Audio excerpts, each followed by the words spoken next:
Testing. Hey, what's up, everybody? Just a quick thing. When I started this podcast, I said I was going to take my time. I didn't want to rush into things. I wanted to talk to you guys by myself, for myself. I wanted to share my opinion of fights, of boxing in general. I wanted to get the nerves out of the way, and I think I'm at the point where they're pretty much gone.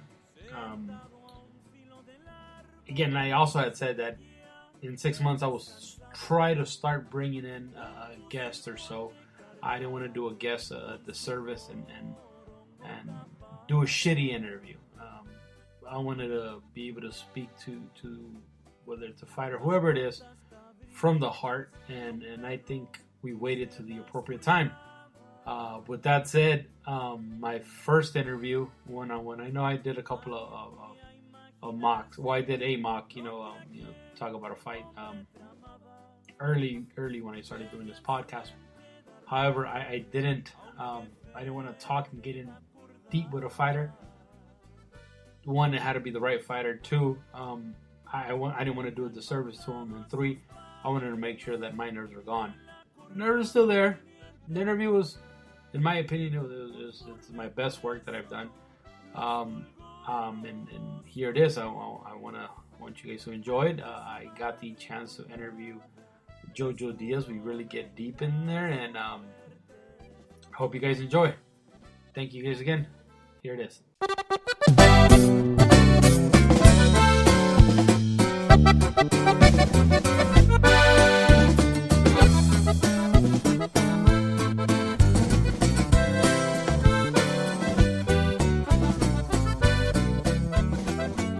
Welcome to the MrBoxingguru podcast. It is me, Sal, MrBoxingguru. Today we're going to do something a little different. Today, I told you guys I didn't want to bring in a guest till I was ready. I want to get all the shit fucks and out of the way. And I wanted to make sure I brought in somebody that I've been following for a very long time. That person is Jojo Diaz. What's up, Jojo? What's up, man? What's going on? Good, man. Look, man, I'm excited to have you on. I want to just sit back, chill, talk to you. Talk a little bit about everything. Yeah. I'm not gonna ask you how camp's been. I don't care. I want to talk about you, man. So okay. Let's get to it from the very beginning. What's your deal with boxing, man? Why did you start boxing? Yeah, well, the reason why I started boxing, bro, I started when I was, I actually went to the gym when I was 8 years old. I didn't like it as much, bro, and then I went back when I was 11.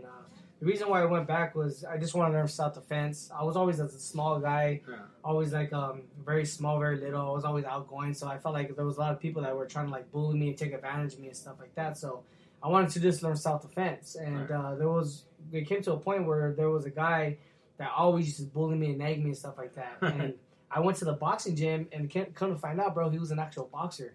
He was a boxer. So when I went to the gym, he came up to me and was like, "Oh, you think you're tough and shit like that? Like, well, let's spar and shit."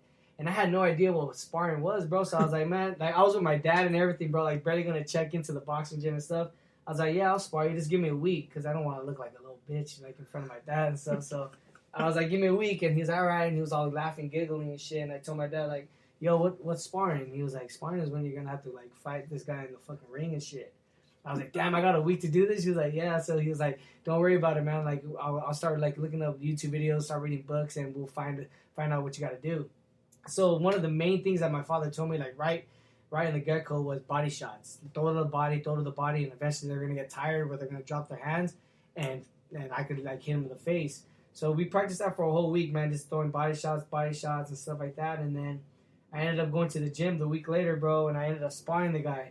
And he ended up like, he was already like, I guess he had like 15 amateur fights already and stuff like that. So he was already like an up and coming boxer. He was all cut up and stuff, and I was like still a little flabby because I was a baseball player, bro. How old were you though? 11 years old. Oh shit. Yeah, and I was a baseball player and stuff, so I used to eat a lot of junk. You know, like after the baseball games, you have like, the chips, snacks. Everybody got the chips. Yeah, dude. So like, I was like a little heavy, but I knew that I had like a little weight advantage. So I was like, okay, I'm gonna just attack the body. So I ended up beating him up to the body, bro, and I seen that he was getting hurt, and then that's when I started fucking him up on top. And ever since then, bro, like he started getting busted noses and everything, and he ended up quitting that day. And ever since then, bro, just knowing that I was like able to defend myself and just like being like in a one-on-one combat sport where it's just me and like the other opponent, and it's like either it's like do or die, like it's either gonna be like me or you. That's what made me like really like love the sport of boxing. I just fell in love with it, man. You see, that's dope. So your dad was the original world star dude holding the phone. Yeah, he was. Usually to your kid, no, mijo, you know what, chill, five, turn the other cheek. Yeah, no, my dad was like, nah, watch YouTube videos. Yeah, he was like, because my dad's like straight up, and he's like an OG and stuff like that. He was like, man, you can't let any of these guys bully you and stuff, because if they're like bully you right now, they're gonna keep on bullying you. You got to put like even like if you get beat up, he was like, at least like swing at them, or at least like defend yourself, because then they're gonna know like, okay, that he's gonna retaliate back. So my father was always like that with me. But that's the trip. He was already looking for tactics on your first sparring session. Yeah. I mean, like I said before, man. A lot of people, they don't realize it, but me and my dad, we're like sponges, man. I'm very like I love learning new things. I love progressing, and I love like bettering myself. Not even in boxing, but just in life. I like reading a lot. I like looking up like conspiracy theories, just reading like a whole bunch of stuff, man. And that's how my father is too. So, like right away, my father, he always wants the best for me. Yeah. When I was like a baseball player, he always like trained me and stuff like that. The thing about my dad is like he's always on me, making sure that I'm at my best all the time. And I like that. I like that for him. So that's what like I feel like makes me the person that I am today, a hard worker, where I know that okay, like. It's not gonna be easy. I gotta work hard to create my own success. Yeah. Were you the only male he had? Yeah. So basically, I have three older sisters, bro, and I'm the youngest. I probably beat your ass. Yeah, bro. That's what I'm saying. But after that, I was like, I got my oldest one, not my oldest sister, but the youngest one that's 2 years older than me.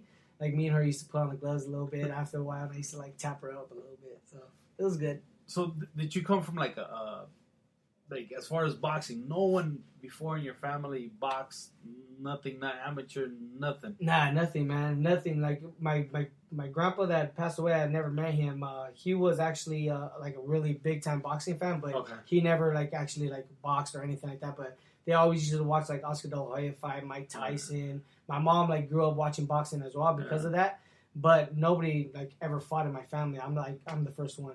That's a trip. Yeah, man, it's pretty cool. It's pretty awesome, man. But I'm very athletic. I'm good at like sports. I mean, baseball, basketball, whatever I do, I'm very athletic, and I'm very like a quick learner. So like with boxing, I was able to like just learn like right away because like I said, I'm a sponge, man. I see people doing something and I want to learn how to do it, and I just like practice it myself until I eventually know how to do it. Yeah, because I think boxing, in my opinion, is tough. Because I think everybody that's either been around boxing has somehow at one point put the gloves on. First thing you do, I remember the first time I put on gloves, I turned my back, dude. Because that's your natural reaction to just flinch. Yeah. Something's popping you in the face. But for you to pick it up, I mean, I think that's when your dad saw, okay, maybe I got something with this. Yeah, exactly. And not only that, a couple of trainers that have been training at the boxing gym for a long time, they like recognize me right away, and they're like, damn, like this kid has potential, like that. There's something in him. Like if you like honestly like really work hard for like in boxing, you could like achieve something. And like once they told me that, I was like, man, maybe they're right. So I started like training every single day. Then I trained for a whole year. I ended up getting my license before I could fight amateur. Right. And I started competing amateur. Man, I went all the way to 19-0. I was 19-0, and then my 19th fight was actually in the Silver Gloves, bro. The national tournament. I went all the way to the national tournament, bro. I was 13, 14 years old. No, I was 13 years old. And I ended up losing the national tournament. I was like very, very. But at 19 fights, yeah, 19 fights, bro. Yeah, exactly. Have been there. The guy had like over like 100-something fights already. Shit. But at the end of the day, man, it was a good learning experience for me. It made me hungry, or made me like want to like beat that guy the next year and stuff like that. So I mean, it just whenever like I lose or like whenever something bad happens to me, I sit back and I reminisce and I think, okay, like, what did I have to do like in order for me to like achieve, like in order for me to win next time? I started like looking at all the flaws I did. Like even with my championship fight when I lost, I look at all the flaws and stuff that I should have done that if I would have done that, I would have ended up winning the fight. But like I said, man, it's everything happens for a reason. I honestly believe that, and I feel like it's just part of my journey. Yeah, absolutely, man. Look, there's some champions that let's be honest, have gotten it a lot easier than you, for whatever reason that might be. And we'll touch up on that a little later. As far as your dad, man, I've always tripped out on your dad because, like, boxing dads, bro, they're to me, they're the most ratchet individuals in the world. Mm-hmm. But that your dad doesn't seem like that's part of it. He lets you be like. I remember, like we were just talking about before we started doing this about when you gave me that glove when you were like your third, fourth fight, and he just lets you walk in front, and he sits back and just I don't know if he just takes it all in or he just wants that shine to be yours. Yeah. Prime example, what I'm saying about Ratchet's dad is like Teofimo's dad. Again, I like that guy. He's crazy, but Ratchet dad, Danny Garcia's dad, everybody that's had a father somehow involved in a corner of boxing, super Ratchet. Even when you go to some of these tournaments, the Ratchet was something. Your dad's different. He reminds me. You guys' relationship reminds me a lot of Kawasaki. I think it's Enzo Kawasaki and Joe Kawasaki, right? Joe Kawasaki, where the dad learned almost to hang out with his boy, and it seems like that's what you get from your dad. Is that something? Am I sort of right on that? Yeah, you're right. My father, he likes to be low key about everything. Yeah. Even like with his personal life and stuff like that. He's just extremely low key. He wants the best for me. I feel like me and him we bump heads a lot too. Me and my father when we're training and like when we're at camp, we're always fighting, but it's for the best because at the end of the day, like he has like a vision and I have a vision, but like we're like trying to like bounce it out. But at the end of the day, it just all works out because he pushes me like to the extreme. Like when I get angry, I'm like, all right, man, I gotta like work harder. And like when he gets angry, he's like, okay, I gotta work harder as well. So I mean, it's like it's a love-hate relationship, but at the end of the day, man, it's part of like that's like that for I feel like every like father and dad relationship.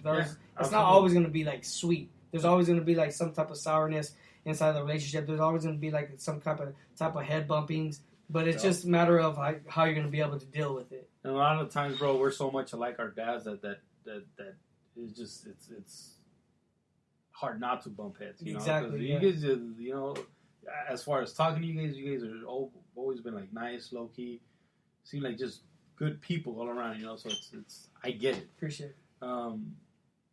But let's talk about a little more about your amateur career because at some point someone said, all right, everybody says that I'm gonna wait for the Olympics. Yeah, I'm gonna do this. How did it come about that you actually became an Olympic hopeful? Yeah, you know what, man? I when I first started like boxing and stuff, I started thinking about me like turning pro when I was like 14, 15 years old. I never even thought about the Olympics, bro. Like, I never even wanted to. I never even wanted to become an Olympian. What? That wasn't even my goal, bro. My main goal was like to fight on HBO, like Max Kellerman, Jim Lampley, like interviewing me becoming a world champion. Like that was my main vision, my main goal.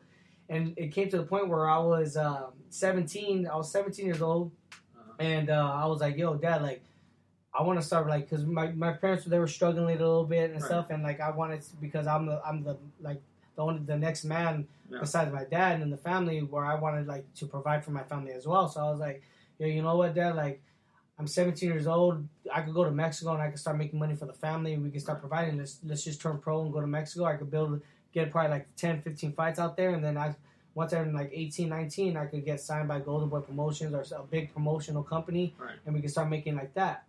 And then he started thinking about it, but he was like, man, Jojo, he was like, I really want you to do that and stuff like that.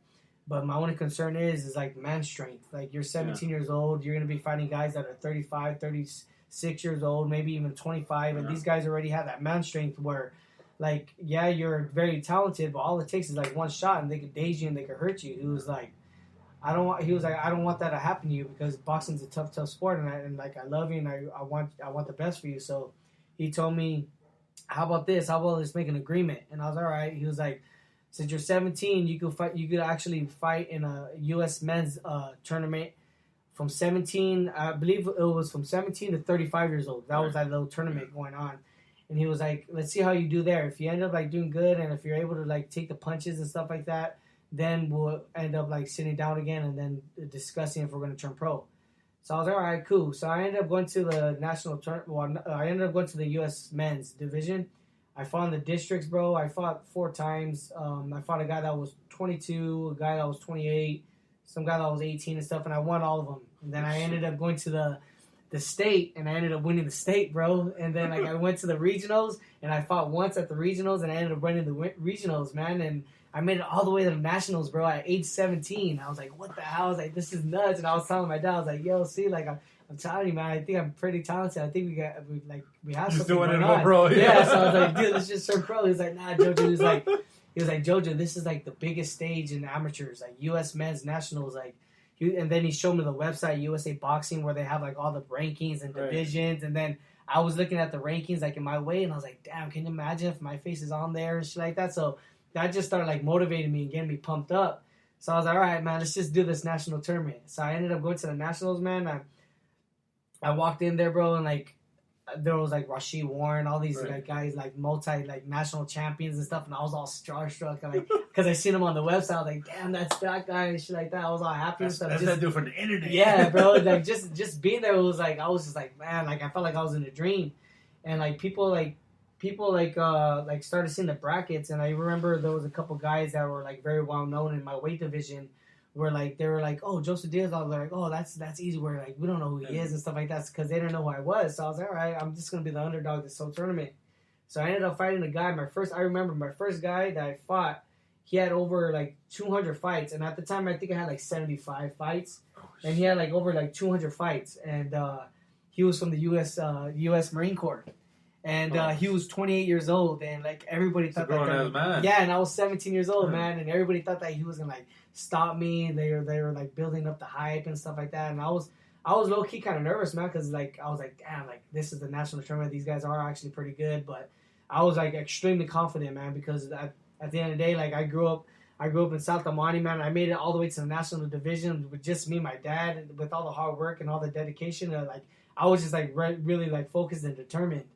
I ended up fighting him, bro, and I stopped him in the second round. Oh, and shit. After I stopped him in the second round, bro, that's when, like, a lot of people started recognizing me, like, "Oh, damn, who is this kid? Like, who is Joseph Diaz Jr. and stuff?" So then I ended up fighting, like, 3 more times after that, and every single time I fought, I always had, like, a big old group and stuff, like, watching me. Man, at the age of 17, bro, I ended up winning the whole national tournament. Wow. And after that, man, like, I was extremely happy. I was like, "Yeah, Dusty, I told you, let's go turn pro now." But freaking, dude, I was like, it was like a blessing in disguise because at the time, I didn't realize this, but USA Boxing were like giving like these fighters that were ranked number 1 monthly stipends and stuff. And like right then and there, like when I won the title, USA Boxing gave me a check, and it was a check for like I think it was like $3,500. And I got it, and I was like, "What the hell is this?" That's big money for you. And they're like, "Oh, well, this is since you're like USA Boxing and stuff now, you're gonna be coming out to Colorado. We're gonna be training you in like different places. You're gonna be going to dual matches, but we're gonna be giving you $3,500 a month as far as a monthly stipend." And like when I heard that, bro, like I'm 17 years old, I'm still in high school and stuff like that. I was like, hell yeah, like Dad, here, just give me $500 and just keep the rest for the family. Like like here's like all the stuff. And so I was able to like to provide for my family at such a young age. Wow. And at that time, like I was like, okay, man, like maybe I am pretty good. So I ended up just staying amateur.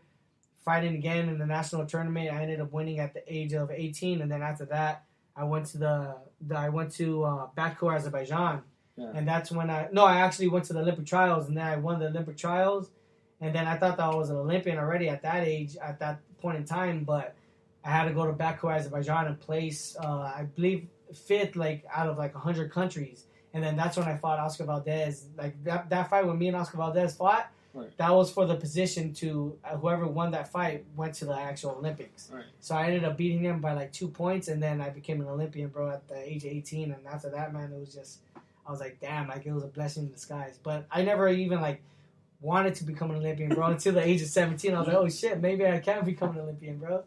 It was insane.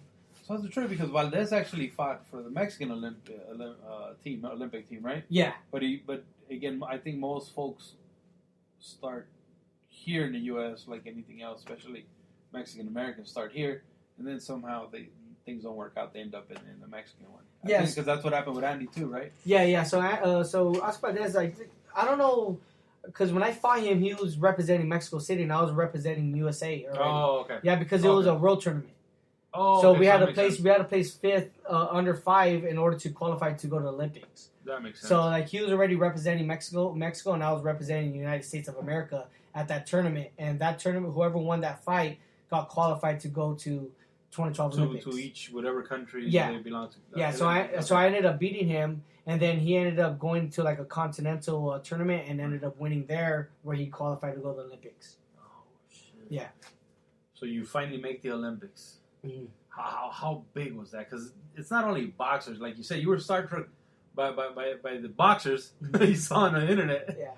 But now you're with all these athletes. I believe Kobe was on there too. You were, Phelps in there. Michael Phelps, all these, everybody was there, man. Kevin Durant. When I actually fought, I knew you're a big basketball fan. Yeah, bro. When I actually fought for the Olympics, when I fought against the Cuban, when I lost against the Cuban, Kevin Durant, Carmelo Anthony, and I think Dwayne Wade actually went to my fight. And Kevin Durant, he tweeted me and he was like, "Yo, bro, you got robbed. Like, man, keep up the hard work. Like, you have like a great future behind you. Like, just keep on working hard, and you're gonna become successful." So once I seen that tweet, man, I was like, damn, like Kevin Durant actually like watched me fight live. Like, that's fucking crazy, man. So like everything was just like so fast, bro, and like so overwhelming. Where like I wish like I was like to the point where I am now, like more alert and stuff, and like more like aware of everything, because I feel like I would have appreciated it more. Yeah. But since I was so young and like so like everything was just on the go. Yeah. I felt like I wasn't able to absorb it as much and embrace it as much as I do now. Like, I really appreciate the opportunity that God gave me to become an Olympian, bro. Like, it was an honor representing the United States of America, just being there with all the elite athletes and just seeing like how hard everybody was working, bro. Like, when I got to the Olympic Village, you get to see like people's whole demeanor. It was just like very, very like focused and very like to themselves. Like, it was just like, okay, we're here to get a gold medal and that's it. Yeah. Like, nobody was like bullshitting, nobody was messing around and stuff like that until after the Olympic Games. That's when everybody started partying, having a good time. So like, just being around like elite athletes like that, man, made me the fighter and like the hard worker that I am today, because I know like what it takes to actually become like an elite athlete, like, because I've been around elite athletes all my life, like since I was 17 years old, man. So I kind of know like what hard work is. So that's when you feel like, all right, fuck this shit. I fucking belong. I'm not only going to turn pro, but I have the abilities to be someone special. Yeah, and once like I started like winning like dual matches, and then after the Olympic Games, bro, I was like, man, I could become a champion. I could really do something with the sport of boxing. So I ended up, like taking like 7 months off after the Olympics, because we're going with negotiations with my management. I ended up signing like a full-on deal with my manager at the time. But then I had a couple other promotional companies like TMT, Al Heyman, Golden Boy Promotions. They're all offering some big deals for me and stuff like that. But my manager, like, he was giving me like all like the rundowns and stuff like that. And at that point in time, I felt like Golden Boy Promotions, Oscar De La Hoya, was the best choice, because it's a local promotional company. Right. And not only that, man, they had like a lot of dates at that time, dude. At that time, that's when like Richard Schaefer was like one of the main guys there, and they had a whole bunch of deals, bro. Like, they were like killing it. Like, it was an honor at that point in time. It was an honor to be like on Golden Boy's page. It was an honor just to be signed with Golden Boy Promotions, because at that time they had like Leo Santa Cruz, they had Danny Garcia, they had all these like big time fighters. Yeah. When I got signed to them, I was like, damn, dude, like, bro, like I'm fucking part of Golden Boy Promotions. Like, so it was like big times for me at that time. That's true, because any fighter that at that time when you got signed that was part of Golden Boy, it's almost like there's an extra chip on your shoulder. Yeah, it's like a little extra badge of honor, I guess you could say. Exactly, dude. Okay, so let's kind of go back a little. So you get, you're in the hood, churro, man. You get back from the Olympics. At that point, you already had your manager? No, you had just you have friends that Yeah, well, my manager was already there. He was there with me in the Olympic Games and stuff like that. He was actually because at the time me and my parents and stuff like that, we didn't have no money and everything. So I was doing like a whole bunch of fundraisers. Right. Because not only was I doing it for myself, but I was doing it for my family. Like, I wanted like my sisters, I wanted my dad, I wanted my mom, I wanted everybody to be there, bro. Because I wanted it to be like a little family vacation, like a little getaway. And not only that, like, I wanted like everybody to witness me get a gold medal in the Olympics. So I was doing like a whole bunch of like giveaways. I was doing like beer pong tournaments. I was doing car washes. And like, we were like trying to raise a lot of money for I could have my whole family there. And like, we're still like a lot of money short. Where like my manager at the time, he wasn't my manager, but Ralph, like he was talking to me and stuff, and he actually put up a lot of money for my whole family to go out there because he knew how much it meant for me. So like he put it up, and then like he was like giving me like money, like making sure that I was okay out there and stuff like that. And then he was like, I don't want anything, Joseph. I just want you to get focused on getting. It came out of his heart. Yeah, it just came out of his heart. So then after the Olympics, he actually sat down with me and told me like, hey Joseph, like it's unfortunate of like what happened in the Olympic Games, but I really wanted to take you and sign you as like my fighter and actually like get you going with your professional career. And at the time, man, like Ralph, he was very sincere, and I really trusted him because he knew like I was very sincere, and like it was a really good chemistry at that time. So I was like, you know what, I trust you, and I know that you're gonna give me the best deals. I feel like because Ralph, he's already like rich outside of boxing. Right. He has like a lot of investments. He has, I mean, he don't even have to be beatboxing in order for him to make money. Right, that's what I was saying. He's not there to take your money. He's exactly. there to he's there to make me. you. Yeah, exactly. Yeah. And that's what I really like trusted him, and I really liked him because I know that he was like wasn't the one that was trying to fuck me over, like trying to like steal money from me and stuff like that because he is a sincere guy. But you do hear that shit in boxing. There's a lot of managers that take advantage of take that charge you that because I think what is it? The percentage they could charge was it 33.3. That's a lot of money. Yeah, that's insane. That's a lot of fucking money. Stupid money, dude. For a guy that you're in there getting fucked up. I know. For a guy to be in the shiny, just chilling. Exactly. So if he gets up, he gets up. Yeah, so that's how I was like, man, should I sign with like Don King or something? I was like, hell no. No, it's not a blessing. Look at Vanas right now. Poor guy can't get out of that shit. But yeah. So I mean, I'm very fortunate that everything like fell into place, and I ended up signing with Ralph and. Dude, right away, man. Once I signed with him, he was on it, bro. Like he started like talking to Top Rank, talking to Al Heyman, talking to Golden Boy, showing me all the deals, showing me like the numbers and stuff that they're giving me, like actually being like really, really sincere about it. And I was like, damn, that's cool. So like he was giving me all the breakdowns of everything and all the numbers and stuff, and the Golden Boy's numbers were like the best by far at that time. So I was like, you know what, I'm gonna sign with Golden Boy. Just keep me very, very active, Ralph. I want to be like very, very active. So the first year, man, I was active. I think I fought 8 or 9 times, bro. My first year, 8 or 9 times. Was your first fight at the no? Was it the Coliseum? Was it the LA Sports Arena. LA Sports Arena, yeah. I remember there was a gap, and there was It was Leo Santa Cruz main event. No. It was Amir Khan and Carlos Molina, bro. Yeah. But I was supposed to open it up on CBS. Yes, but they had a basketball game going on, so like my fight didn't show at that time. Bro, that fight, just to trip you out, it was. If you think about it, in like today's time, it has so many fucking stars. It was you. It was Leo, Deontay Wilder, Amir Khan, Carlos Molina. It was a Perro Angulo. I think he fought this guy named Pantera.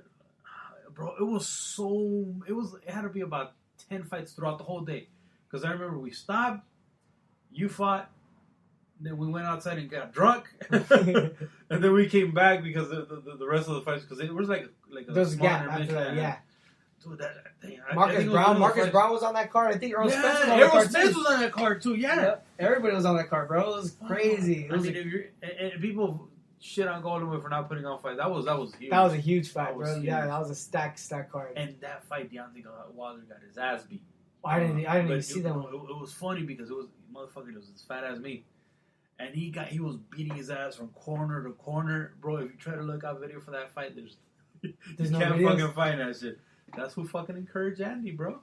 Another fat motherfucker said, "Fucking, I could do this shit. If I could whoop somebody's ass like that, I'm gonna do that shit too." All right, but I know we talked about Ralph. For those who don't know, Ralph Heredia, he manages you. He manages, I think, Bandido. There's Luis Feliciano is a beast. That kid's a monster. Yeah. That's all he has right now, right? Yeah, he had another fighter, but things didn't work out. Yeah. So. So him just being there, like again, you see the human connection. Like, all right, I want to help this because there's no written nothing. And he's there helping your family out. Again, kind of taking it back to the Olympics. I'm guessing your parents were like just like mine. We come from humble beginnings. We don't have a lot of money. We don't take vacations. If we go to vacations, probably a couple of weeks to Mexico, and we go to Mexico because it's really cheaper. Yeah, not out there. Yeah. But to take your family and take them So the Olympics, dude. I mean, it's a whole different world. And not only that, bro. At that time, because it was Olympics, dude, the flights and everything were like fucking dumb. I think they're like $5,000 a flight ticket. Yeah. And then he got him rooms. He got him like a monthly, like he got him like money just for them to spend and all that stuff. So like he really put on. And what I did for him, I actually like, because USA Boxing, they have like a list. Right. And like you could go like in the Olympic Village, you could go into like the USA Boxing building and then like ask for tickets. So like when I was there, bro, like right when I got there, I went there and I was like, okay, I want to get USA Basketball, the championship game, 2 tickets to the championship game. Oh, and dude, they actually gave me the 2 tickets that I got like granted. So they gave me the 2 tickets and I surprised Ralph. I gave him a ticket and I gave. I think he brought, I forgot who he brought, but he brought someone with him. So I got him and whoever he was with tickets to the thing. I could have sold his damn things, bro. A lot of people were selling them, bro. Watch that shit on TV, bro. Yeah, they were like selling for like $7,000-8,000 a pound. Oh, but that ticket. But I wanted to like show my appreciation too. Like, yo, like you did this for my family. Like, I want to like here, like thank you. Like, here's 2 tickets to the USA finals basketball game, bro. It was badass. He had a blast. I bet. Yeah, he had a blast, man. So it was cool. Man, so going back to what you said, so first year or at least the first 12 months, when you got signed, so you went and fought 8-9 times. Mm-hmm. How was it the first time you put on, 1, you took off your headgear, and 2, you put on 8-ounce gloves? Dude, it was like completely different because usually, I don't know, man, like when you're fighting professionally, man, it's harder to hit the guys. Like when you're like, it's harder to get like a clean shot off them because they have a whole bunch of Vaseline when you're punching, slipping off. They're like a little dirty. And the guy that I fought, it was my professional fight, but the guy that I fought, I think he already had like 8 fights as a pro. So like he was already like experienced. He was like hitting me low blows, hugging me, clinching me and stuff. So it was like completely like different for me, man. Like I was like, damn, dude, like what the hell? Like this is like a whole different ball game than the amateurs. So like after that fight, I mean it was a good fight for me, man. I felt like I did good for like my first professional fight. But after that, man, that's when I knew I was like, okay, after this, man, I really gotta like take this fucking sport seriously because I don't want to get injured. If I really want to become champion, man, I actually got to elevate my levels. I have to elevate my career, my training, and we got to do everything like to the T. And that's when I hired Daryl Hudson to come into my strength and conditioning. We actually started dieting a lot better and all that stuff. And I always want to make sure that when I go into the fight, I don't want to have anything behind the back of my mind where I'm like having any doubt. Like when I'm going into a fight, I want to like be extremely confident. Like, okay, I trained my ass off. I dieted good. I put in all the work that I needed to be put in. Mm-hmm. I'm ready to go. Like I'm ready to win this fucking fight. I'm extremely confident. That's how I go into every single fight. Because that was the difference between you. Who else? Because I remember a fight that I always wanted to see. Because you guys are coming to Cameron. Oh yeah.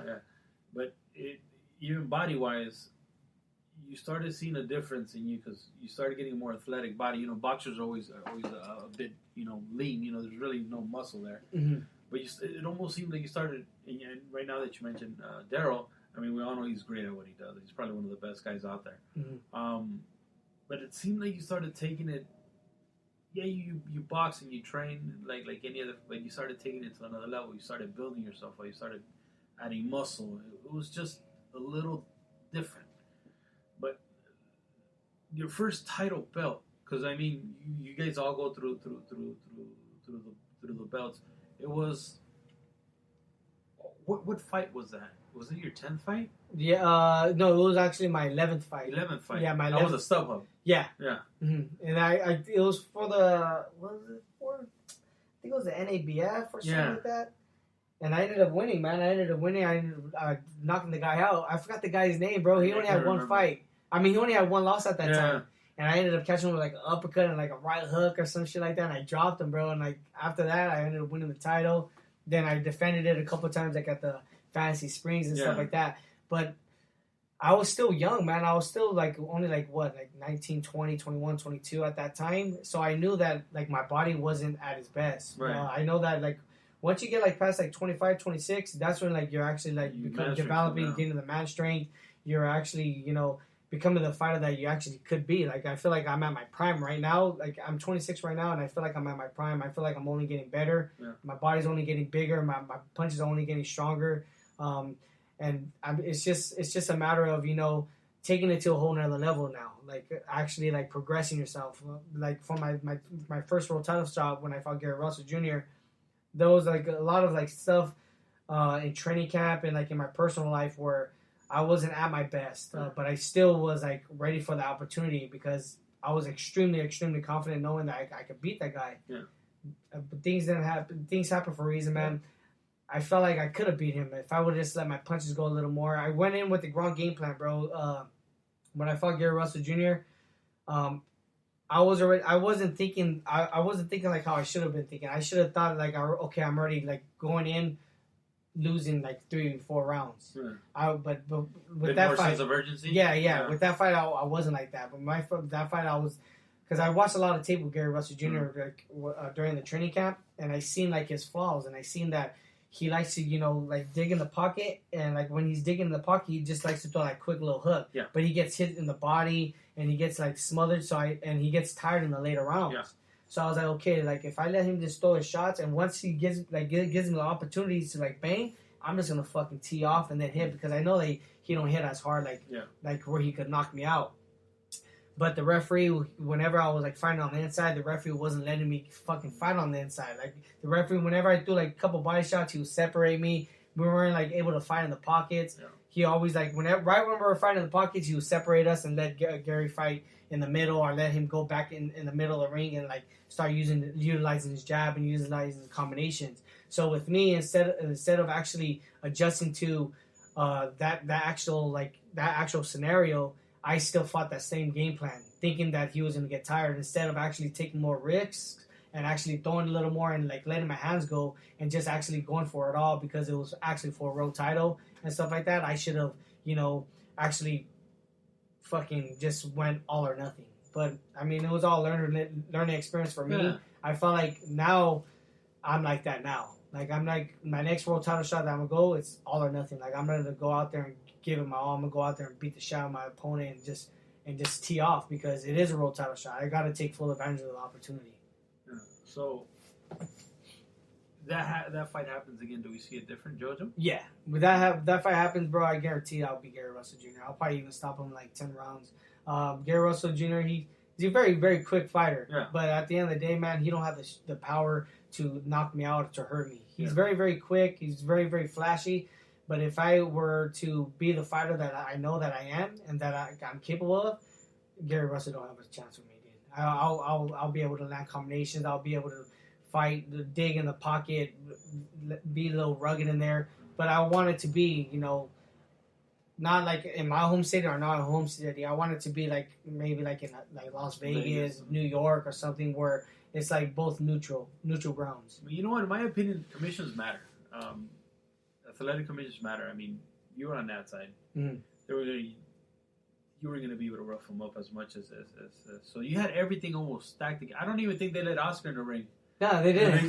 That's how they get your ass back what the hell are you doing? Nah, you gotta sit your ass down. You ain't hanging my ass. Yeah, bro. That shit was crazy. But, so it was a learning experience. I don't think it's one of those things that you say, I wish I would have never done it, because I think you're a completely different fighter. Oh, yeah. For doing something like that. Exactly. But let's go back a little, because Golden Boy has a tendency of putting fighters in it's C level, D level, C level, and then they throw you into the whoops. Mm-hmm. You were gradually put there, but it was almost like you got to where Jojo's B level. You're fighting all these fighters that now all of a sudden are title contenders, and that maybe at that point people didn't think much of them. Mm-hmm. We were just talking about, as a matter of fact, the Cinderella story of the year, Andrew Cancio. Mm-hmm. You got that kid. Now you hear all the stories that, he was sick or he was that, and calling the fight that when you fought him a fluke. Mm-hmm.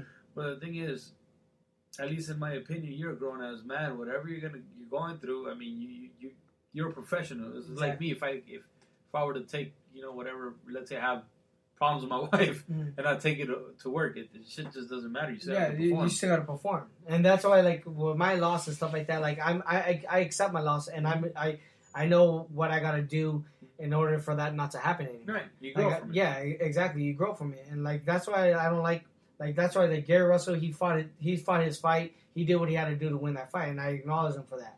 But like with Andrew Cancio, if I were to fight him again, it would be the same outcome. It'll probably even be even worse now for him because of all the hurt that I've been through, of all the sadness I've been through, the depression I was in, the mental state that I was in, bro. I was really going through some bad stuff where now it's like I'm like on a whole nother level. Like I'm like before I was like a little bit nice to my opponents and stuff, but now it's like it's sink or swim, it's do or die. Like it's either you're gonna fuck me up or I'm gonna fuck you up, and that's my mentality from here on out. And I don't know.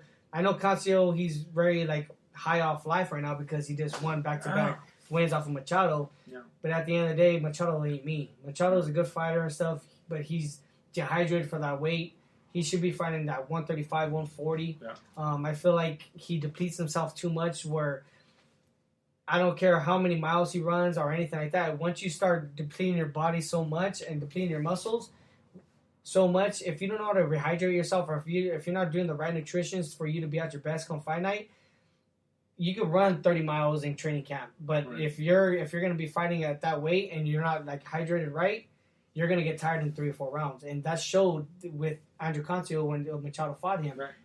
The first fight, he got tired after the 3rd, 4th round. And this fight, dude, after the 2nd round, he was already done. Yeah. You could tell like he was already done with fatigue. He was tired. You couldn't keep him off him. Yeah, so like a lot of like Andrew Cancio, he is a hell of a fighter. He's very aggressive and stuff. But like I said, man, like I'm ready for him. I'm ready for him, and I'm gonna go out there and do my thing. And everybody's gonna. I just hope like a lot of people give me the credit that I deserve once I do defeat him and have that title around my waist, because a lot of people I already know are gonna say, oh, this and that and this and that, but it's always opinions. There's always gonna be like there's always gonna be a boxing guru out there talking shit. Exactly. All right, some of the names that you fought that you think are very formidable opponents, especially early on in your career. Yeah. Who are they? I would say Rafael Rivera. Rafael Rivera, Manuel Villa. He was pretty solid. He was undefeated when I fought him at the time, and he didn't have no injuries or anything like that. So Manuel Villa, Rene Alvarado. I fought Rene Alvarado. Was a monster. Yeah, he was a fucking tough ass. Versus anybody else, he's a fucking monster. Yeah. Was he the one that knocked out Gamboa? Yeah. Yeah, he knocked. I think we were all there for a Friday before a Canelo fight. No, I don't. Were you there? No, I think you were fighting. Yeah, I was fighting on that card. Yeah. Mm-hmm. But I remember we're like, oh, this kid. I think that's when Canelo fought Angulo or some shit like that. Some shit. Mm-hmm. No, he fought Khan. Oh, Amir Khan, yeah. And we're like, all right, Gamboa's gonna, whoop on him. This is one of old Jojo's opponents. Mm-hmm. Nope. That's not what we saw. We saw this fucking kid put fucking hands on Gamboa. Yeah. Pretty much retired him. I don't know. I think he's still fighting, but pretty much got rid of him. You've been through a lot of tough opponents, bro. It's just that I don't know if it's promotional or what it is, but sometimes I think because we're expecting you to beat them, we don't give the fight the credit it deserves. Mm-hmm. You've been through a lot of fun fights, a lot of tough fuckers, and again, you're still here. You think that's again going back to the Olympic pedigree. Yeah, I think it goes back to the Olympic pedigree, but also, man, when I signed my professional career with Golden Boy Promotions and Ralph, I already knew that I wanted them to give me tough fights because I don't want to be knocking fools out early in my career and like making statements, knocking bums out, bro. Right. Like being 10-0 with 10 kills, fighting guys that are 0-8, freaking 1-13 and shit like that. Nah, I don't want to do that. Right. I wanted to progress.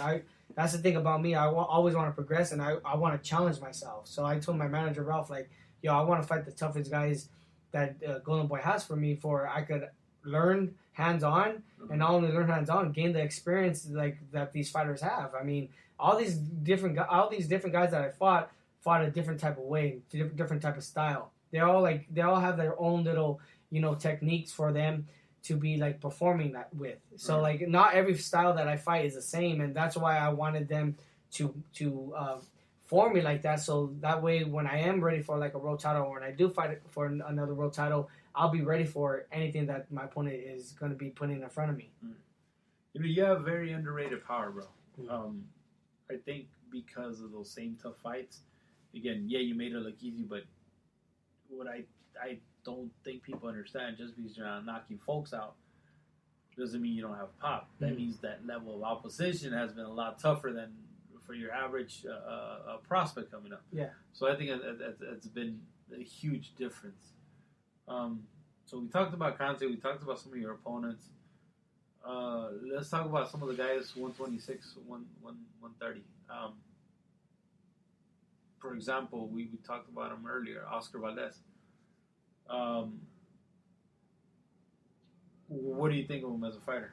I think Oscar is a hell of a fighter, man. I think he has a lot of balls, dude. Like when the going gets tough, he's not the type that will back down. He's the type that would keep on going forward, no matter what type of injury he has inside a fight, or no matter what type of like scenario that is going to happen inside the fight. I feel like he's still going to go at it, and that's the type of mentality that you have to have inside that ring.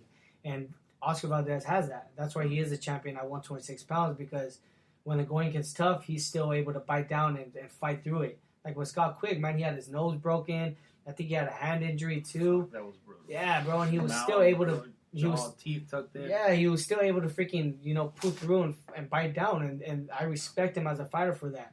He's a hell of a fighter. I think if me and him were to fight, we'll put on a hell of a show for the fight fans. I just hope he moves up in weight and starts fighting at 130, so we can actually get that fight going on. I'll love to fight Oscar Valdez. I want to fight Leo Santa Cruz. I still want to get a fight with Adam Mades. I want to fight Tevin Farmer, Andrew Cancio, Gervonta Davis. I feel like me and Gervonta Davis will put on a hell of a show too. That'll be a really, really good fight. All these guys I really want to fight, man. Like I said, I want to challenge myself because I want to showcase to everybody that I could beat all these guys, and that I'm not trying to find the easy way out. I'm gonna fight these tough guys, put on a great performance for all these fight fans, but also show to everybody what I'm all about. Let's go back to Tevin Farmer, man. He's a character. He's a character. I know you guys don't see eye to eye. No pun intended. Do you think he's being a little selfish? And does he have a point on being selfish on not giving people the opportunity? Because I feel, in my opinion, at least I feel like he's holding the belt hostage because he feels like people didn't want to give him the opportunity. Because again, let's be honest, he's not a very fun fighter to watch. It's not somebody that your average fan's going to say, you know what, I'm going to tune into a Tevin Farmer fight. Yeah. No, I don't want to. He has a strap now, 130 pounds. Now you're fully competing at 130, right? No more 126. No more 126. Good. Yeah. Do you think that fight's possible, man? Yeah, it's possible, bro. We're actually working on it, man. We're actually trying to get it done for December. Well, after my fight in September, hopefully everything goes well. I'm a world champion at that time. After my fight in September, then we want to unify titles with me and Tevin Farmer.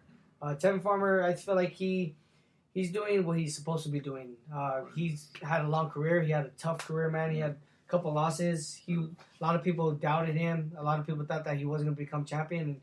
He became champion, man. He worked. Cinderella story, man. Yeah, exactly. He worked hard for his success and for what he has now. So now, I feel like he's doing it as a business where he just wants to collect a little bit before he actually gives up his belt. I think he knows that when he fights me, it's going to be a tough fight, and I think he knows that he's going to lose a fight. So I think he wants to collect a couple more checks, get a couple more $1 million inside his bank account and stuff like that, and then fight somebody that is going to be a very difficult fight for him. And if he ends up losing, he's going to be okay. Well, I did lose, and maybe I could have my rematch clause, but at the end of the day, I still got millions in the bank now. I mean, I cashed out. I fought some of these fighters. I fought some of these unknown fighters, but they're DAZN, Eddie Hearn, they're paying me millions of dollars to fight them, so why not fight them? Yeah. So I mean, it's almost like you don't blame him. Yeah, I don't blame him, bro. Yeah, I don't blame him, and I know my time's coming. I feel like everybody has their own success, and everybody's success is in their own time, and I feel like my time is coming. And I'm patiently waiting. Patience is the key, man, and I feel like Now I'm just waiting for the opportunity to get that world title shot. Once I get the world title shot, I'm gonna grasp it. And I'm gonna hold on to it, and I'm gonna just do my thing and start giving all these fight fans great, entertaining fights. Not only as far as fighting, but just giving them like exciting entertainment as well. That's what I want to start doing from here on out. Do you feel like you need a belt? I feel like I don't need a belt, man. I feel like I am well known already in the boxing game. I feel like a lot of people respect me and like my style of fighting. But I would want to have a belt because, that's my goal, bro. Ever since I was a fucking little kid, man, I've been thinking about having a world title on my waist. Not only that, man, just for myself, but for my family, for my kids, not my kids, but my nieces and my nephews. I have no kids at all, but from kids. Yeah, my future kids and stuff like that. I want to build an empire, bro. Like I want to build an empire for myself, but I want to showcase to my parents and everything that all the hard work, all the sacrifice that they did for me, all the times that we were in Eden for a couple of days, all the sacrifice that they did for me as well as a kid. I want to say that, you know what, I'm a champion because of you guys. Like I did this for you guys, and here it is and stuff like that. And I want to unify the titles with big fights. Hopefully, sell out the Staples Center. Those are my goals now, man. It's basically building an empire for myself, but actually like being very helpful for my family as well, and giving them what they deserve. Right. I guess my question. And because of the belts, I've never been a fan of belts. I think a fighter is recognized by the public. Yeah. As you are. Again, going back to Cancio. Yeah. Beat the shit out of Cancio. Mm-hmm. I think you're a better fighter than him. Right now, I think you're a better fighter than him. Oscar Valdez. Again, I love the guy to death. I think you're a better fighter than him. Mm-hmm. I think you're a better fighter than a lot of guys that have Tevin Farmer. I think you're a better fighter than him. Mm-hmm. I think you're a better fighter than a lot of these guys. So, in my opinion, it's not. I know that you want it. You also gotta understand that these guys need you more than you need them. Yeah, the belt's nice, but fucking Jojo, dude. I know, dude. And see, the thing is, boxing is it's very, very tough business as well, man. Like if you don't have a belt, you're not gonna be making the money that you should be making. That was my next question. So you think with the belts that it's almost worth the sanctioning bodies sort of squeezing you for part of it? Oh yeah, without a doubt. Then okay. Yeah, without a doubt, bro. Like it's all in contracts. I already have my contract agreements or whatever what I'm going to be making as far as my minimums and all that stuff. So like I already see all those numbers, and I'm like, that's why I'm just patiently waiting for the opportunity to have that world title, because once I have that world title. Yeah, the sanctioning bodies and stuff, they do rip you off. They get like 5% or whatever, 2% on your fight purse. Mm-hmm. But at the end of the day, man, if you're making millions of dollars, that 5% is kind of like nothing if you're going to be cashing out with millions of dollars in the bank. So now, you had a second opportunity shot at the title right after that one, right? What was it for? WBO? That was a WBA. WBA. Yeah, that was a WBA. You were dead man walking, dude. I heard you were bad. I was done, dude. It got to the point, man. When I fought Gary Russell Jr., bro, I barely made weight. I was literally in the sauna 5 minutes before the actual weigh-in started, bro. I was still a pound over, and I was shadowboxing, and I was like already like gonna faint, collapse. I ended up like laying down in the sauna, and I was just like resting a little bit. And then 10 minutes passed, bro. I got up, I checked my weight, and I made it 126 on the nose. We ran straight from the sauna in the hotel straight to the actual weigh-ins, and I was all sweaty and shit still, and I just went on there, made the weight, and I was good. I thought maybe a little bit on my nutrition with the Gary Russell fight.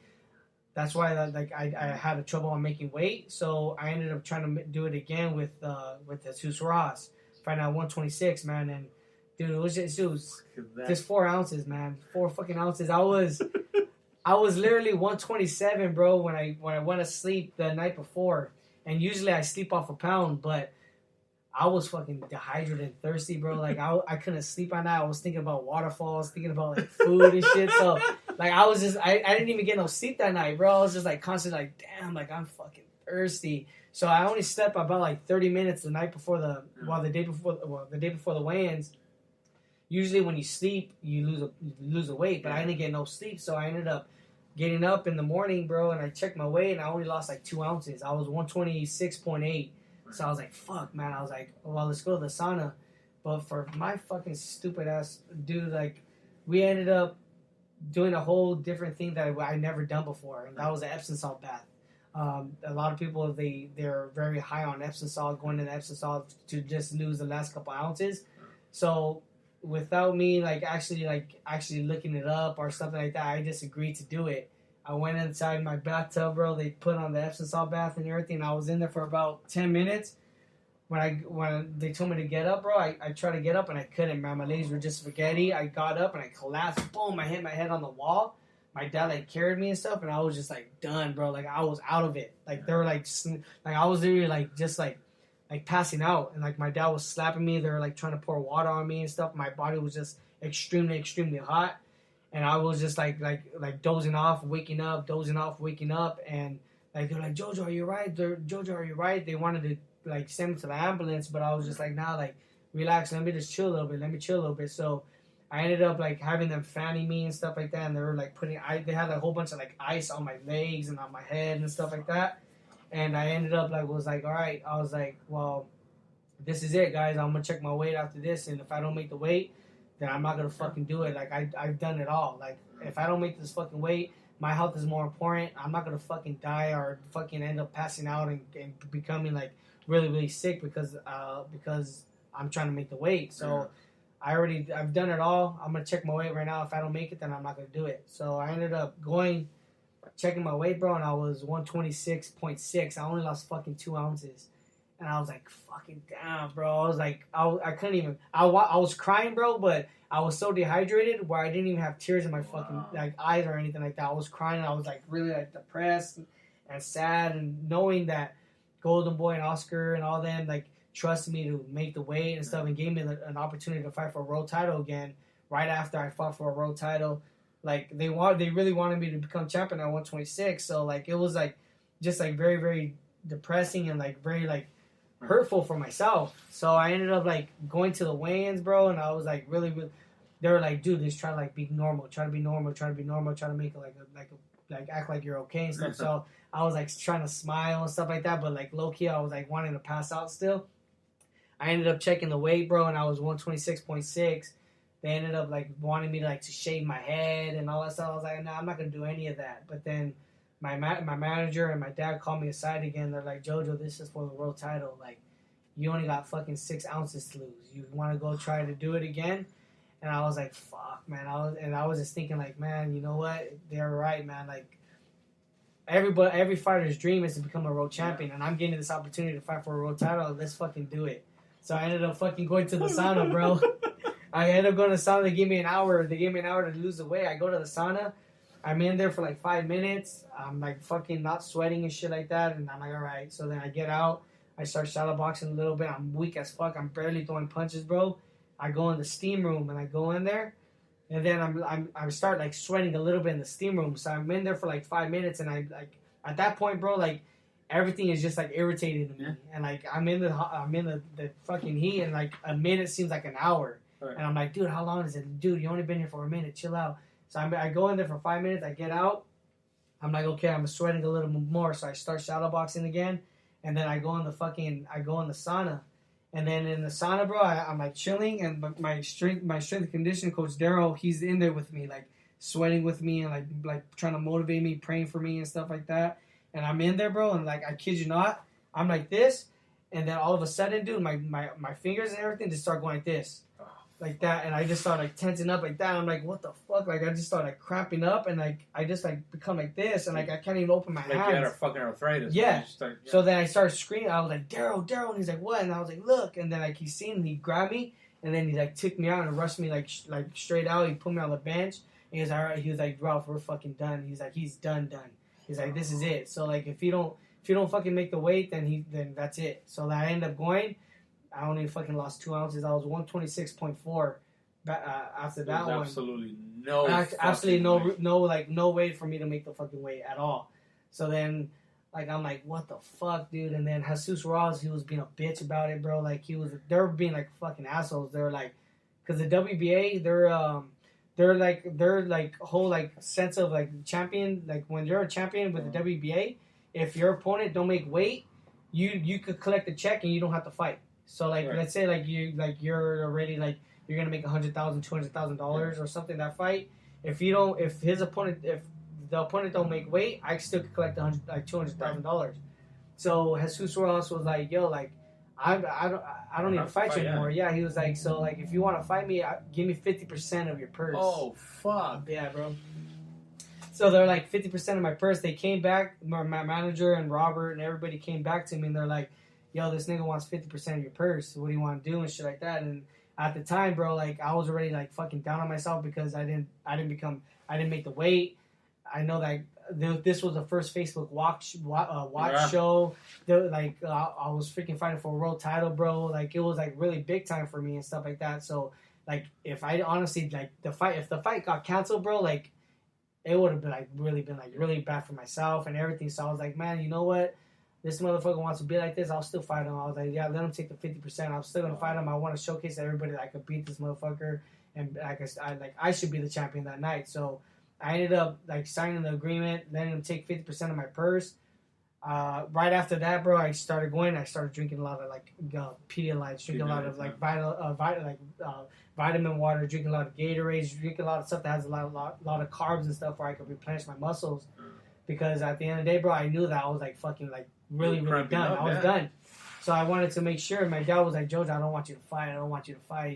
It's not good for you, man. Jojo, you're not gonna fight. I was like, nah, fuck that. I'm gonna fight still. Like, I'm still gonna fight. So come fight night, bro, like fucking Jesus Rojas, I was feeling it. Like the first couple rounds, I was feeling good and stuff like that. But then Jesus Rojas, he was putting a lot of pressure, and I knew that if I was gonna like start throwing a lot of combinations, that I would have just fatigued myself. Yeah. So like my plan was just like, okay, my body's already weak, like I'm already done and stuff like that. What I gotta do now is I gotta like fight smart. So like what I'm gonna do is I'm gonna let him throw like his punches and stuff, because I know like he had a decent pop, but I know that it was nothing that was gonna shock me and hurt me and knock me out or anything like that. So I was able to take his shots and be okay with it. So I was like, I'm gonna let him throw little flurries and stuff like that, but I'm gonna get the best of the exchanges and land the counter shots and land the clean shots. So that's what I did the whole fight, man. I did it.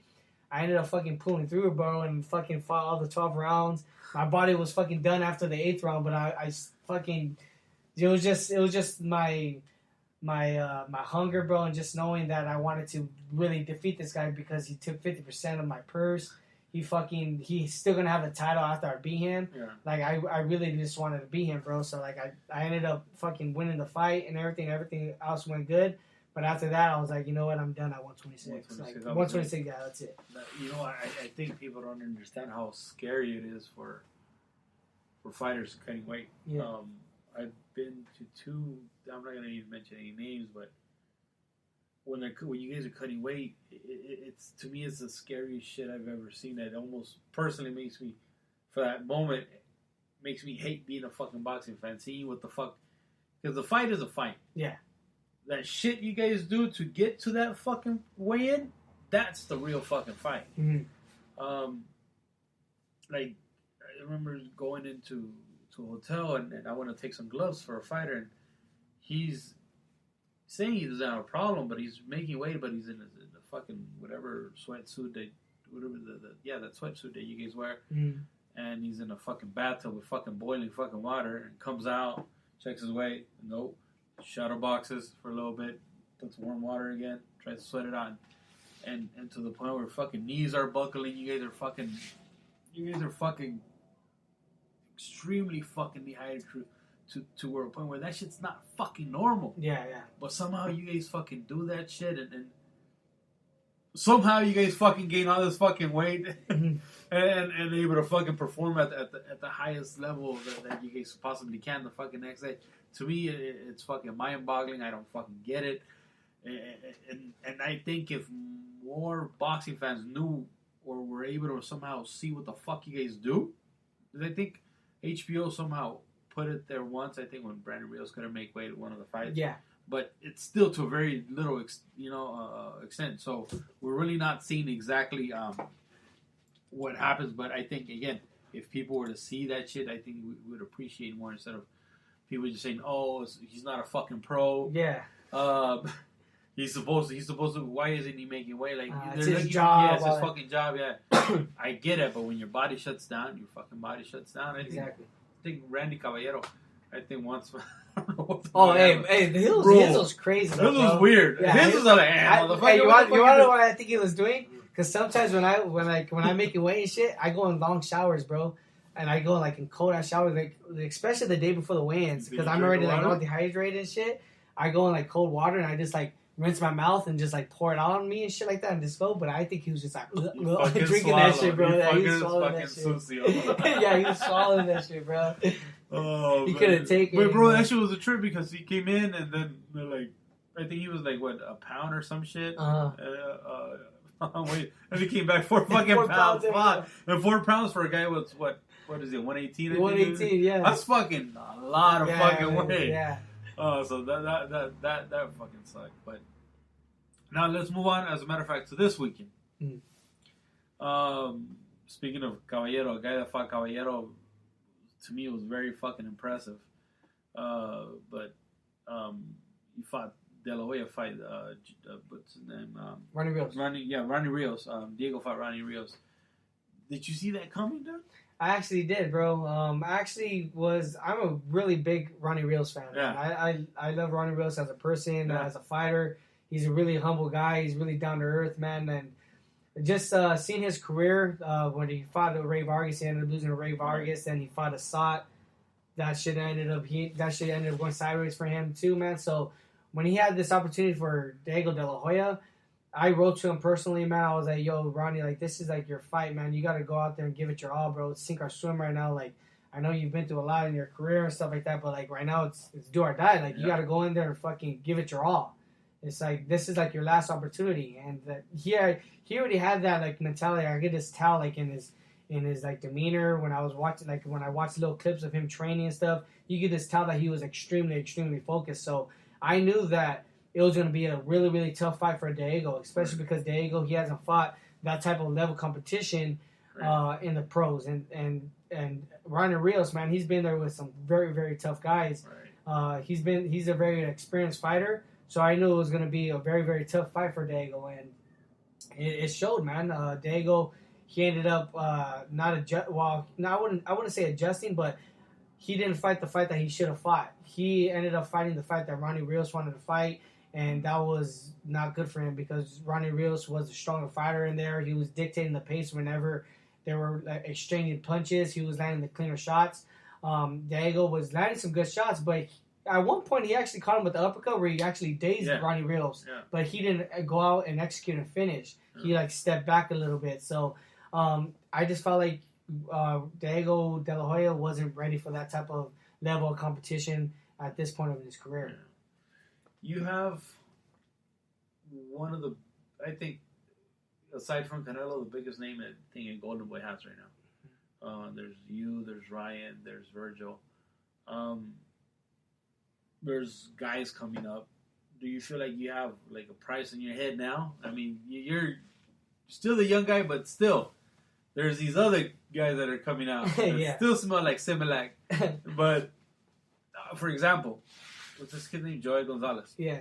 First thing he said something and you talk a lot of shit, or I don't know if he was talking about you or Shakur. I don't know if he has like imaginary. I've never seen it personally. I don't know if the first reply from the first reply that I seen from you towards him was, I think you call him a fucking bug or some shit. Like, but before that, but I never seen anything like to say like to you know me. I'm the first motherfucker to try to egg shit on. Yeah. But I had never seen shit where maybe there was some animosity between you or him, and I had never even contemplated the fight between you and him. Yeah. So, do you feel like there's a prize on your head now? I mean, that these younger guys are coming up? Yeah, I feel like there's a price on my head with these younger guys, but with Joel, we do have like a background, bro. We do have a background with each other. In the amateurs, we fought 6 times. Oh, shit. Yeah, I beat him all 6 times in the amateurs. We fought 3 times. I fought him once in the Golden Gloves, and then I fought him 2 times in the Nationals, and then I fought him 3 more times just like in regular just matches and stuff like that. And I beat him all 6 times. And then when I fought Jesus Ross and I didn't make weight, he did like some type of like shots fired at me. Were saying like, "Oh, Golden Boy Promotions, I promise I'll make weight when I fight for a world title and all that stuff." And I didn't even catch that. Yeah, and I seen that shit, but I don't want to like give him the time or day or anything, so I just ignored it. And just recently, I would say like about a month ago, or like 3 weeks ago, or some shit like that. He tweeted something, or Golden Boy tweeted something about Joel Gonzalez, and they were mentioning me. Someone mentioned me, and then I tweeted that I'll slap him silly on a comment. Why you always slapping people? You're always trying to slap somebody. So I tweeted that I'll slap him silly, and then that's when I guess on Saturday, Joel said like, yeah, someone like these guys are saying like they'll slap me silly and stuff, but I'm a grown man. I don't talk on social media, wooty woo.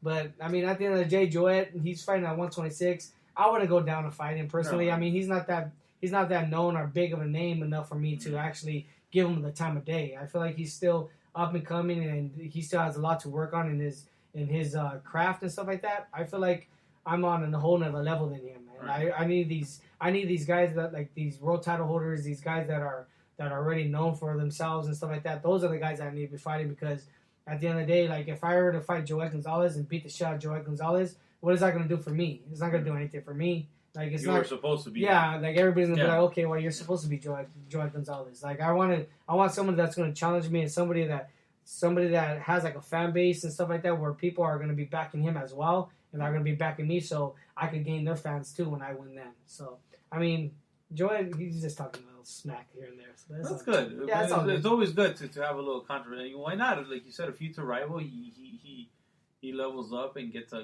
decent fight under him, and why not? Yeah, why not? Why not? But again, everything at its due time. That's right. What's next for you, bro? September, man. September 14th. We're actually locking in the deal right now. It's already like for sure that I'm gonna be fighting on the card. But we're actually trying to get this the Andrew Cancio fight. We're really trying to demand Andrew Cancio to be fighting me. I know he has a mandatory right now with Rene Alvarado, but I think things are going to probably try to get worked out. Where Rene Alvarado is going to be fighting another champion at that weight, and that way he'll be pushed aside, and then me and Andrew Cancio could be fighting co-main event on the Canelo card. Yeah, maybe they could be put him like below you guys or something, or maybe like he could fight like Miguel Berchelt or something instead of like facing Andrew Cancio. So. My next date is September 14th for sure. Wait, Berchel's at 130? He's at 130, yeah. So, is Berchel? See, I paisa it out right away. Berchel? Jamal Herring, Berchel. Cancio, Gervonta Davis. Yeah. Okay, that's a four-header. Okay. Yeah. Berchel went to top rank. Jamal's with top rank too. Jamal's with top rank. Cancio, that's the fight, man. Mm-hmm. Anytime because we could delay this shit. You think it'll get done before the end of the week? No, well, they have to announce the Canelo shit first. Yeah. But it's already like in negotiations, bro. Like Oscar De La Hoya and Robert Diaz and stuff. They're really demanding because Miguel Berchelt, he don't have a fight. He don't have no fighters or anything. Yeah. He don't have anybody to fight.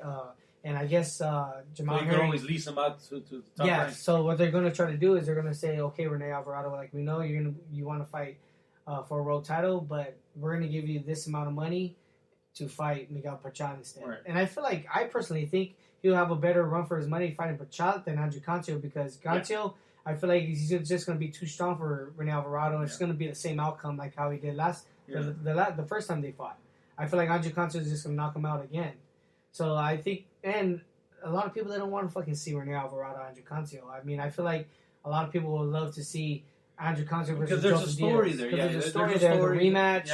Yeah. He's a Cinderella man. He's gonna try to redeem himself from his victory, from his defeat against me and stuff like that. And now he's like extremely very confident. I mean, it'll be a huge fight, especially on the Canelo card, co-main event. So Oscar De La Hoya and all them, they're already like backing me, and they really want that fight for me. So. I'm hoping. I'm just praying to God that it gets done. I think the styles mesh well too, because I mean, you do very good with aggressive punches. Exactly. He knows how to pressure. Mm-hmm. It's a matter of who not outwills, but who outsmarts or who has a better game plan. Yeah, exactly. It's to the naked eye, it's a pick'em fight, but you know what you can do. You've been in there with them. Yeah.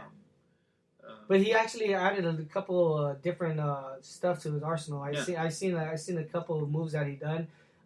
His last couple fights where there's a little weird feint. I don't know. Little weird feint. He does this little uppercut to the body, to the gut. All that watching shit. Yeah, dude. So I'm on it already, man. So I mean, when I fight him, I'm gonna be on my best, bro. Especially because it's gonna be a world title co-main event. There's gonna be a lot of eyes on me, and then there's like a lot of big things working in the talks. Like if I win this fight, when I win this fight, bro, and I become champion.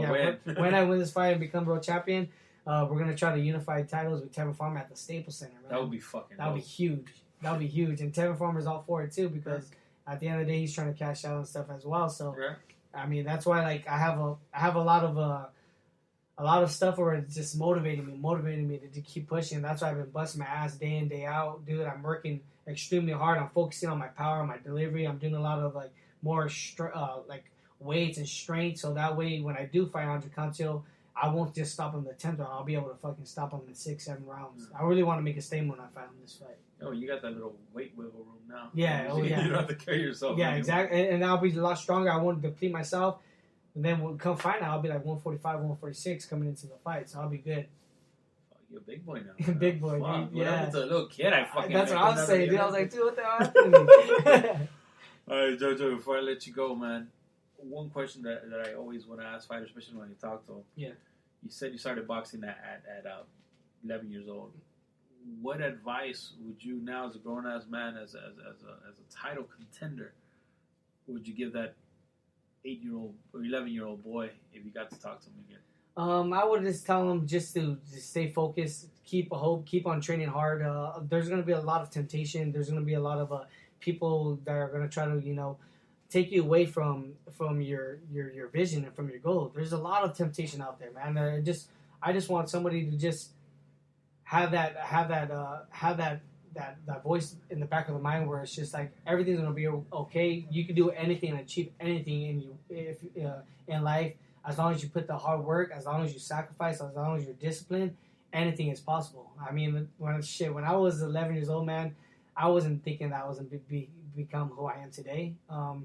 It's just very, very fortunate that everything happened for a reason, and I really, was committed to my craft and to the sport of boxing, and I really dedicated myself, sacrificed so much for myself, my body, sacrificed a lot for my family and stuff to become where I am today. Yeah. So for the 11-year-old that is out there, it's just all about having a vision and sticking to that vision, having that goal, and just constantly working for that goal and for that vision. There's going to be a lot of people a lot of naysayers, a lot of doubters that are going to be, trying to bring you down. And yeah, sometimes it's probably going to get to you, but at the end of the day, you got to be strong enough. You got to have that willpower, and you got to just be